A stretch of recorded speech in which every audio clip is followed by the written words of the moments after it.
Greetings everyone.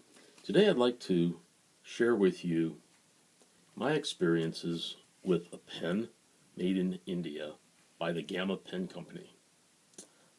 I'll start out by sharing with you the cover of Pen World magazine given to me very kindly by Brian and Lisa Anderson of Anderson Pens.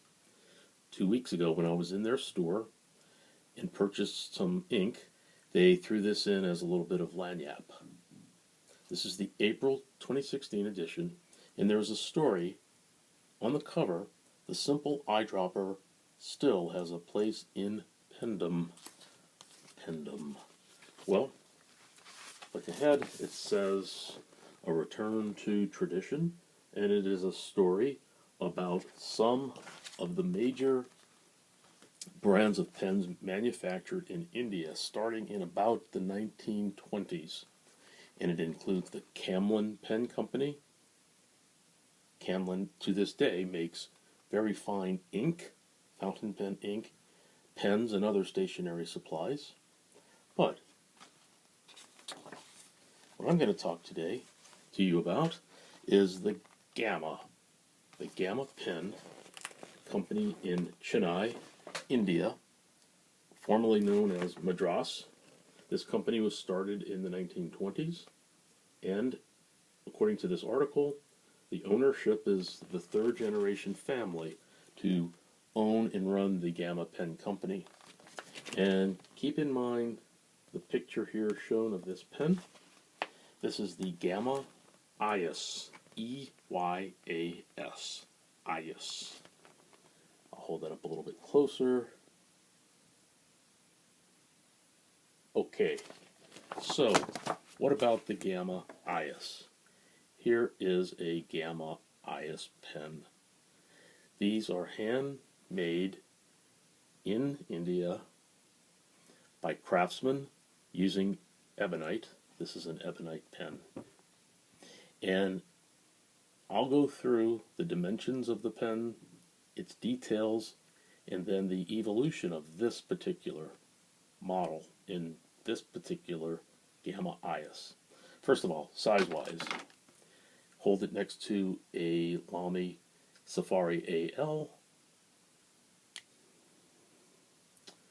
Hold it next to an Ahab, Noodler's Ahab.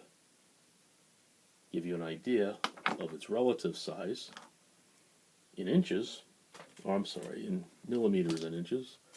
This pen is approximately 14 and a half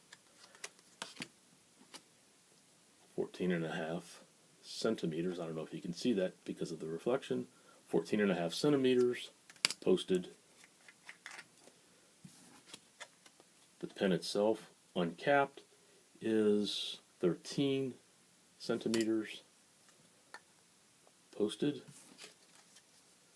This pen is approximately 16.5 centimeters. And to give you a relative idea of what it's like posted next to the Lamy, here we go.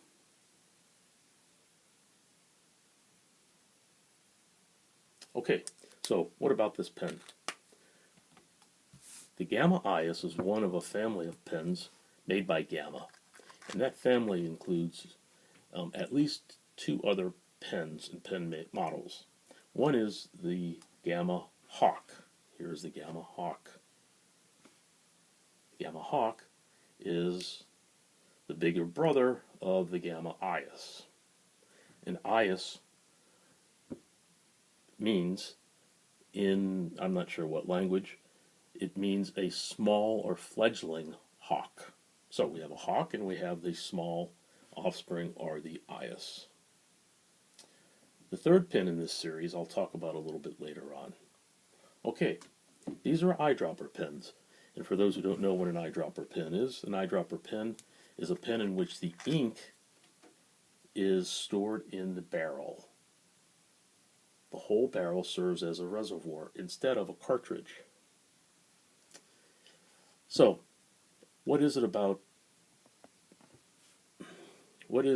pens that are eyedropper filled? Well, you use an eyedropper to fill them up with ink, hence the name.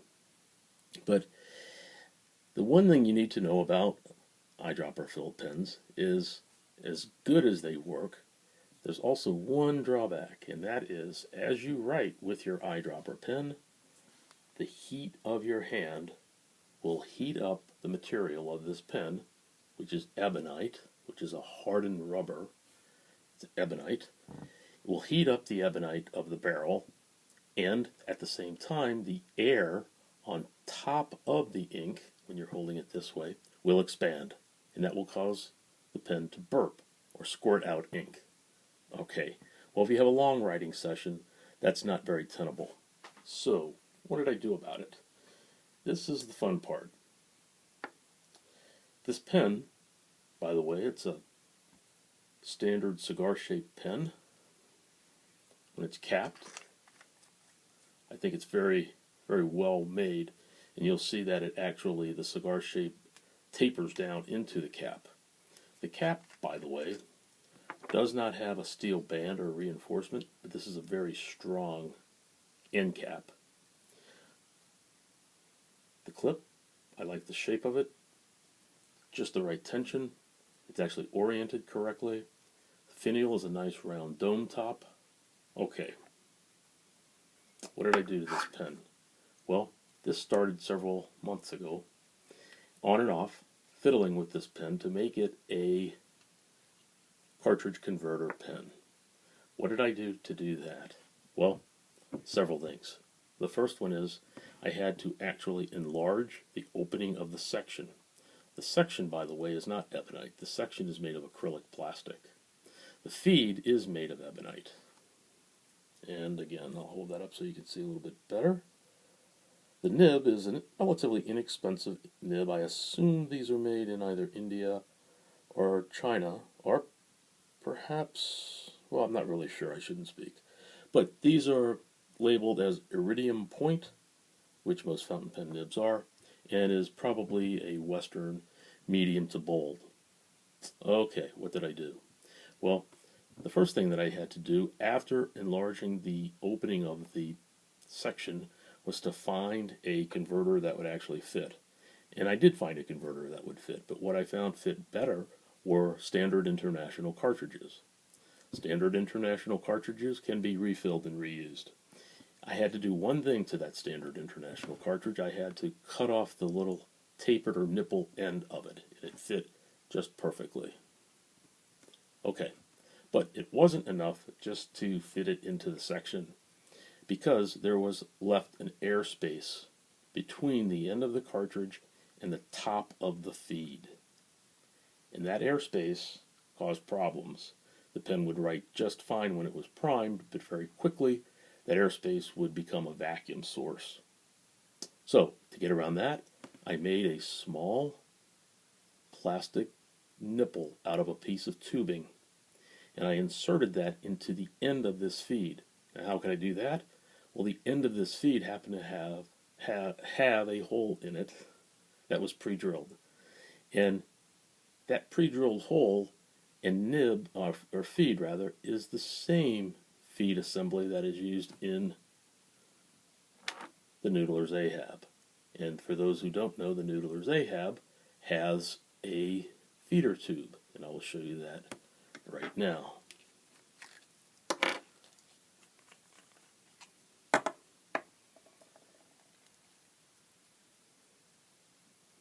There it is. And that feeder tube goes into the Ahab piston pump reservoir. What does it do? Well, in the case of the Gama Eyas, what it does is it avoids having a void space between the end of the cartridge and the top of the feed. That did the trick.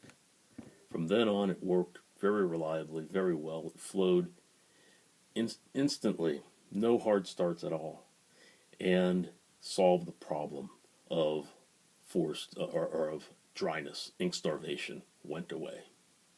So there you have it. I spent a lot of time modifying this Gama Eyas, and I think it's a tribute to its durability that it withstood my attack on it.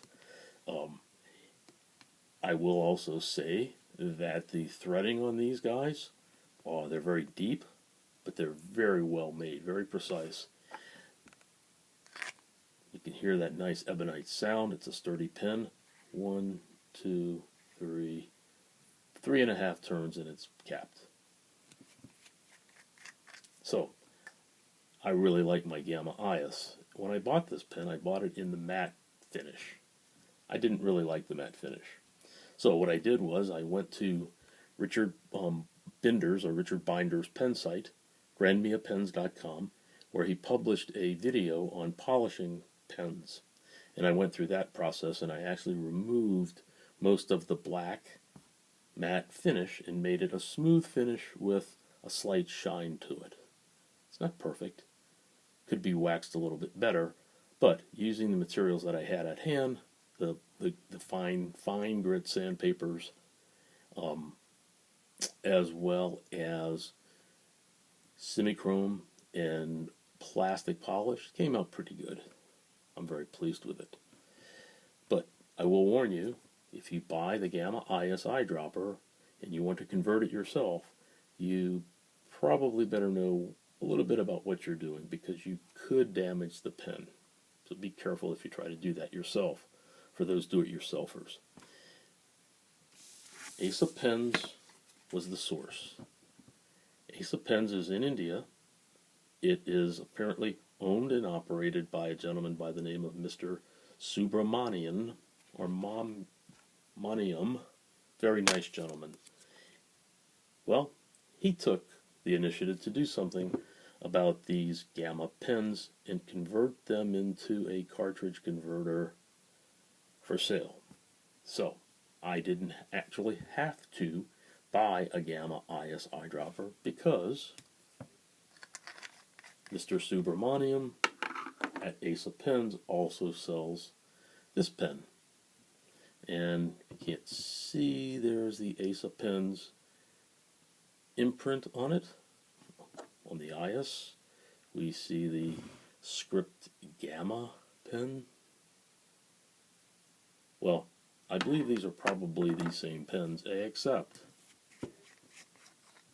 Mr. Subramaniam has provided a nib, and this I believe is a JoWo nib, and converted it into a cartridge converter pen, which would also accept standard international cartridges. And by the way, both of these pens now, and this one especially right out of the box, work very well.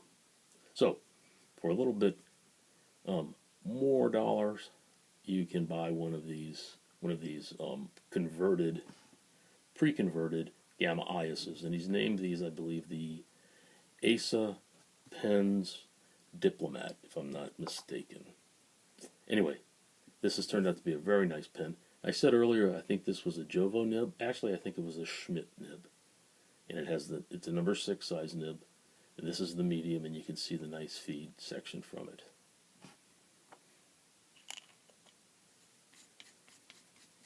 Again, the threads fit very nicely. And this one came in a matte finish as well. I didn't care for that matte finish, so I tried to do the same thing that I did with the Gama Eyas. Alright, so back to the Gama Eyas. I want to make one comment. These pens were very reasonably priced. In fact, I think this Gama Eyas eyedropper was $36, and shipping might have been $4. And that was several months ago. So, if you go to asapens.in, and I actually do not own stock in the ASA Pen Company, but have gotten very good service from it, look up and see their Gama offerings. So, that does it today for this pen review. I thank Lisa and Brian Anderson for giving me a copy of Pen World. I thank ASA Pens for being such a good service-oriented company, and I'll leave it at that. Thank you.